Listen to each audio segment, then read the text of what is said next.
Greetings to the class of 2020, and hello to everyone tuning in today to honor our graduates. I'm truly honored to be your commencement speaker. For each generation, there are defining historic events that influence and shape how we perceive the world, engage in civic life, view politics, embrace change, and relate to one another. For me, the decade that included high school and college and transitioning into adulthood was bookended by both Gulf Wars and 9/11.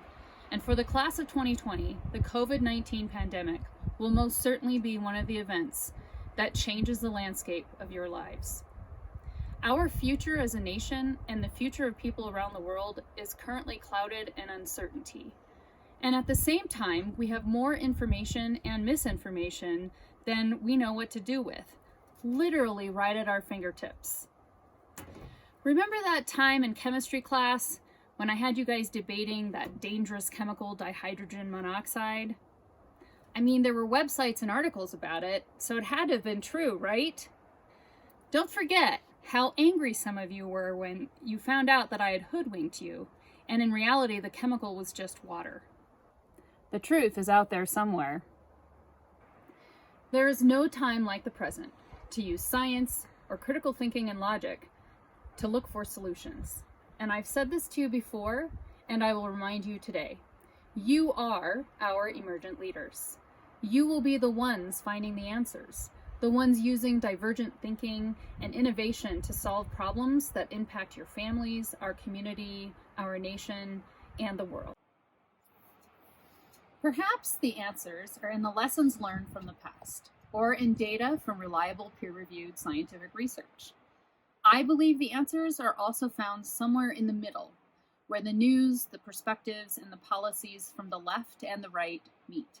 That center, that middle ground, is where our life stories bind us together through our shared humanity and our desire for connection, freedom, acceptance, belonging, safety, happiness, and love. Today, as you participate in a rite of passage that signifies adulthood, I wonder, how will we recenter ourselves as a nation or as a community, and what is your role in that story? How do we ground ourselves in that centered place while socially isolated and weighed down by the heaviness of everything impacted directly and indirectly by COVID-19? What does grit and perseverance look like for you? What does support look like for you? And how do we keep perspective? Over the past 9 weeks, I've been drawn to certain shows and movies for inspiration. My favorites are Harry Potter, Star Wars, The Hunger Games, and of course, most of the Disney canon, Frozen 2 in particular. And I've noticed several things about these stories. One, they all share a common theme about people living in times of uncertainty, suffering, or correcting a wrong. 2, they all have a story arc where hope wins. And 3, the heroes of those stories are all youth and young adults. The heroes are not the people in power, the elected officials, the CEOs of corporations, or the older and wiser adults. I noticed that the heroes are just like you. I wonder, what will you do? And what will your stories be? And how will you take that leap into the great unknown and do the next right thing? As you take these next steps into adulthood, I ask that you keep the recent words of former President George W. Bush close to your heart and mind.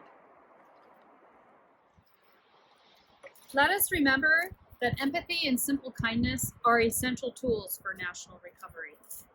And even at an appropriate social distance, we can find ways to be present in the lives of others to ease their anxiety and share their burdens.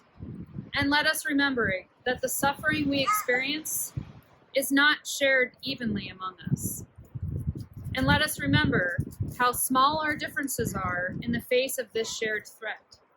And in the final analysis, we are not partisan combatants. We are human beings, equally vulnerable and equally wonderful in the sight of God. We will rise or fall together, and we are determined to rise. And know this, you are surrounded by a community of people who are rooting for you to rise.